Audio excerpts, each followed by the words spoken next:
In today's video, I'm going to be showing you how to make one of my favorite easy summer desserts.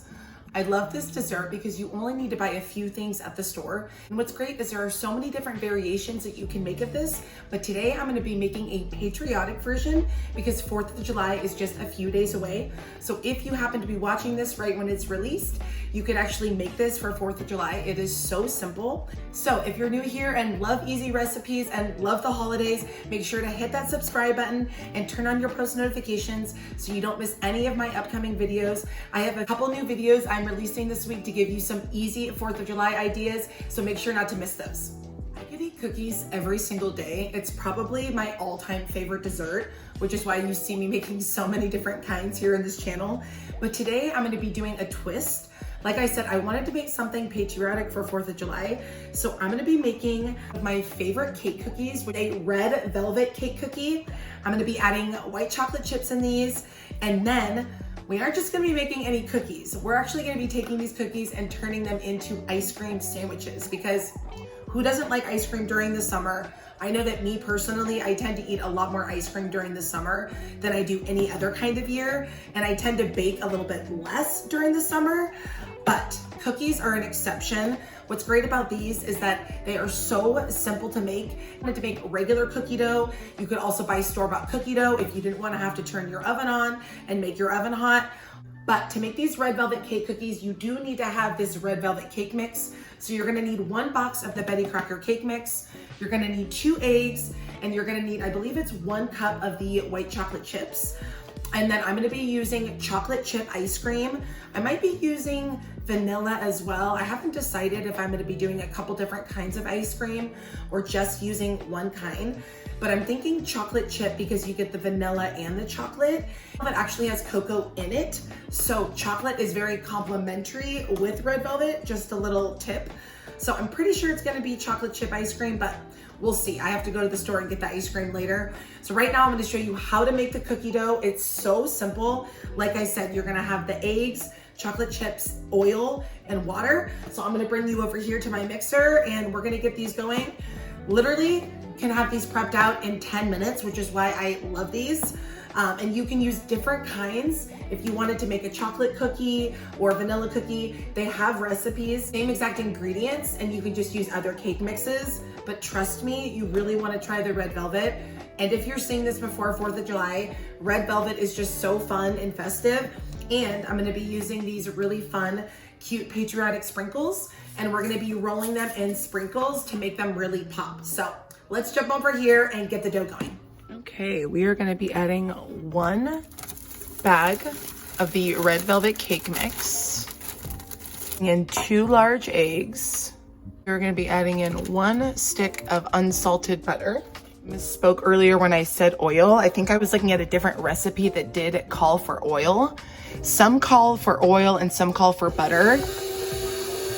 I personally like butter better because it's just richer and I think higher quality than some of the vegetable oils out there.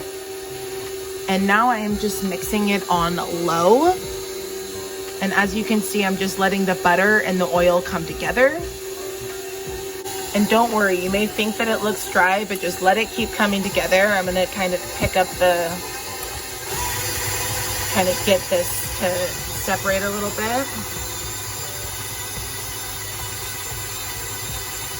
Now I'm gonna stop this and I'm gonna scrape it down real quick. Right, so I'm just gonna kind of get in here and make sure that nothing is sticking to the sides for this.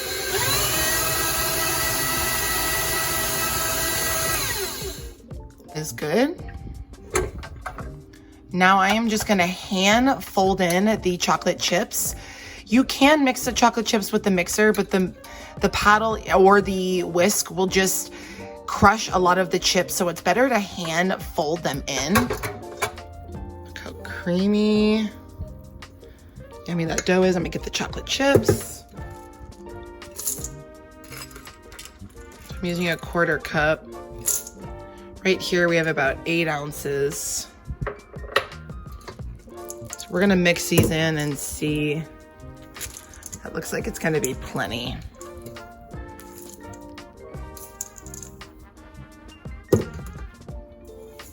It's a very thick batter, so just do your best to fold these in and make sure that you're getting the chocolate chips mixed all through the bottom.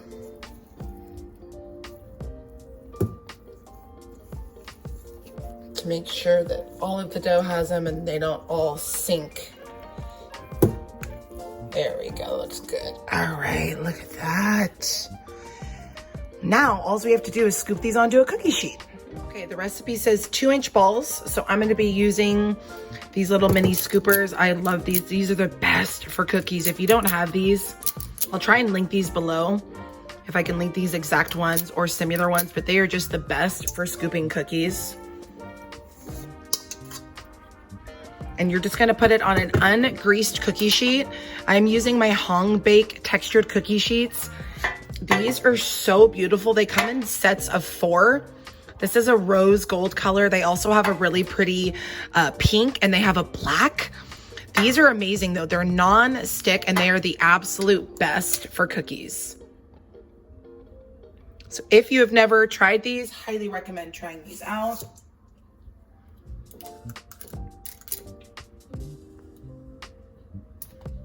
Make sure I didn't do that too close. I think that's good. Okay.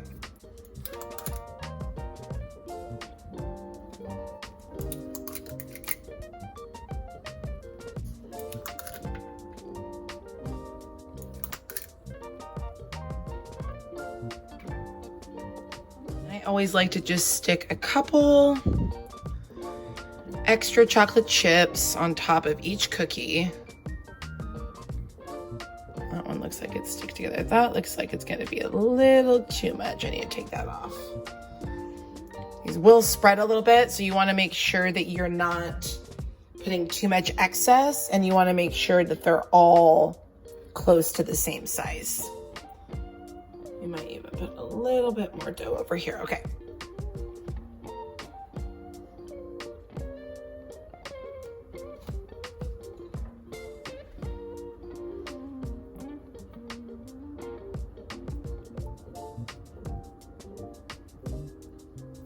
All right. Look how beautiful those look. Now we are gonna put these into the oven at 350 degrees for about 14 minutes until the dough is set and they get nice and fluffy.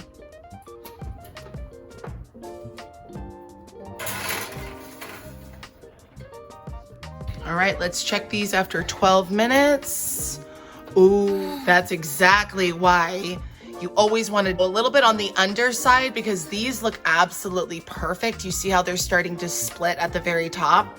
Those look absolutely perfect. Had we gone 2 extra minutes, it would have been too long. Good. Oh, these look perfect. Look at that. Wow. I got home at the perfect time. You did get home at the perfect time. You're right. Oh, look how puffy they are.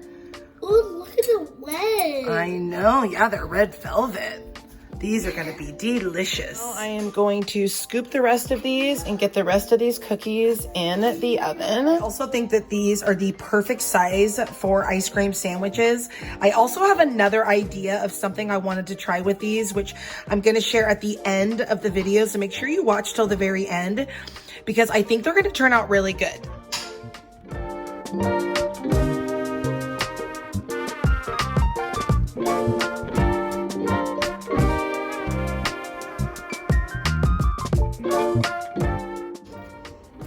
Okay, I actually had more batter than I thought, so I actually need to re-space these. So I'm going to actually do that and then do this. That way I can fit more on the baking sheet.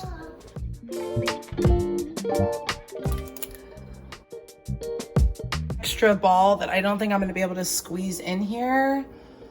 Let's see, I might be able to squeeze it over here. That might work.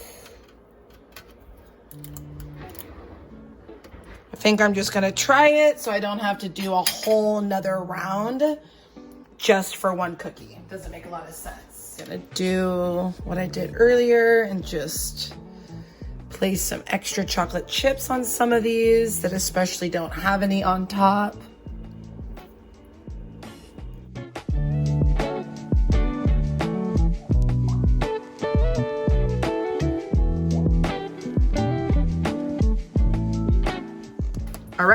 this cookie sheet is ready to go.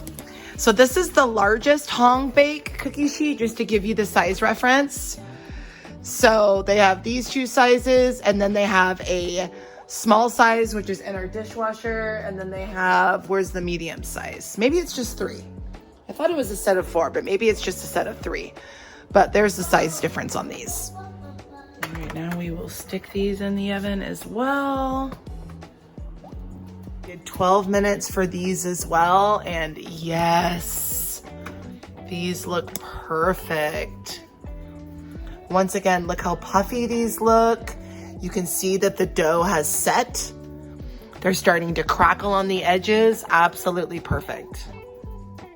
Looks like those ones stuck a little bit on the left, but besides that, these all look perfect. Look at these. Beautiful. All right.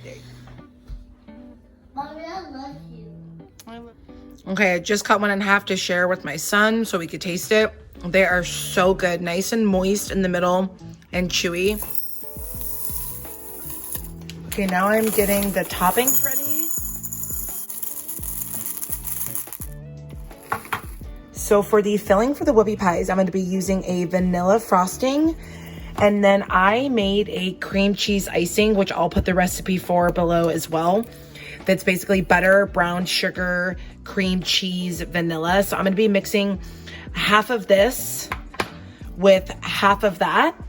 I've done this before for cake fillings and other things, and it turns out really good. And then I'm going to be piping that onto these cookies and then rolling them into these sprinkles and the M&Ms. It's going to be so good. So, all right. So now I have the 2 frostings together, and I'm going to take a hand mixer and just whip this up. And get it nice and creamy.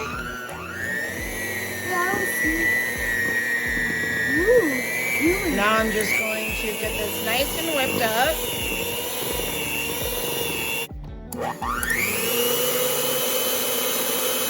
All right. I'm sorry. Is that good? Yeah. Yeah, let me see your face. Say cheese. Cheese. Cheese. All right, now we are going to fill some of the whoopie pies. That's good. And you want to make sure you're squeezing and doing an even amount all the way through. So I'll show you the thickness. Look how perfect that looks. Beautiful.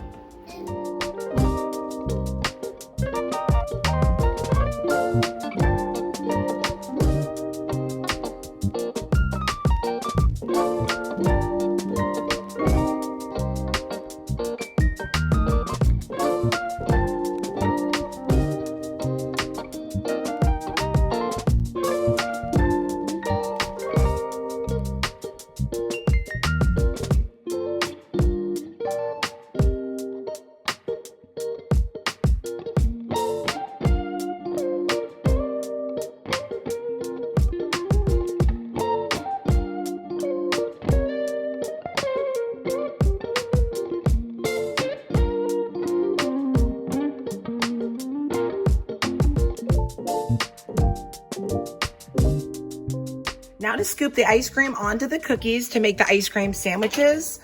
They were sold out. They didn't have any chocolate chip. So I got what I thought would be the next best filling, which was cookies and cream, because it has chocolate in it, but it's not too overpowering with chocolate.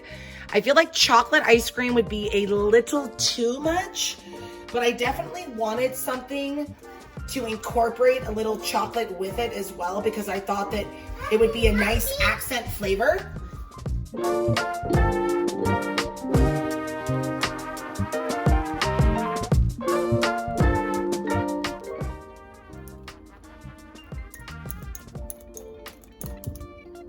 Ooh, look how good that looks.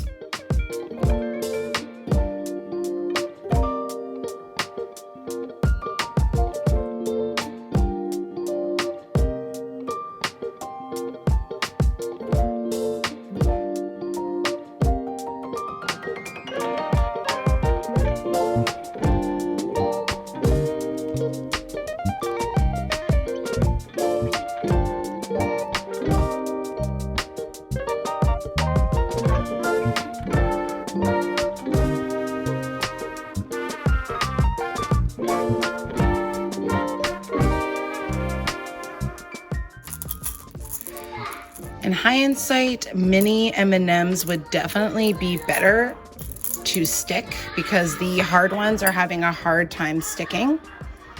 So just a little recommendation for M&Ms, definitely do mini M&Ms.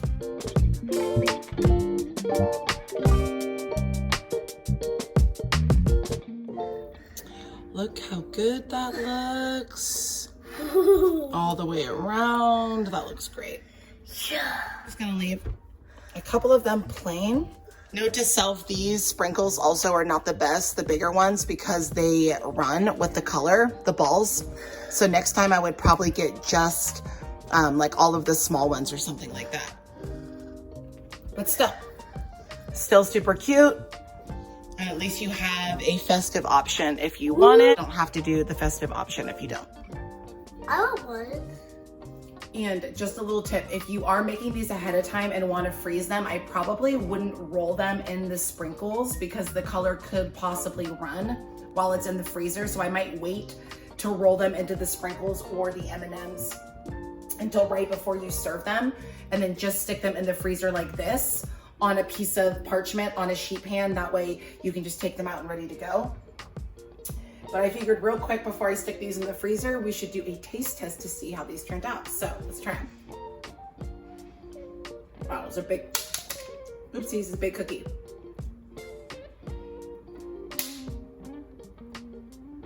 Wow.